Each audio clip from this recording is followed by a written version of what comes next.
BNP সরকার যখন ঘোষণা করলো, নতুন সরকার যখন ঘোষণা করলো যে পুলিশ হত্যার তদন্ত পুনরায় তদন্ত হবে বা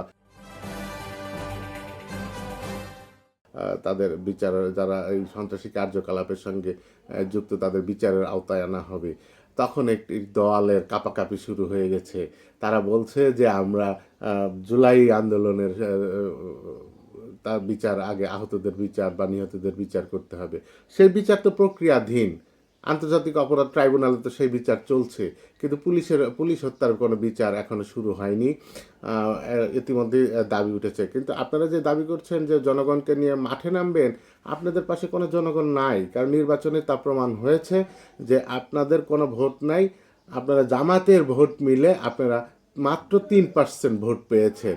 দেশের মানুষ আপনাদেরকে প্রত্যাখ্যান করেছে, এ থেকেই বোঝা যায়।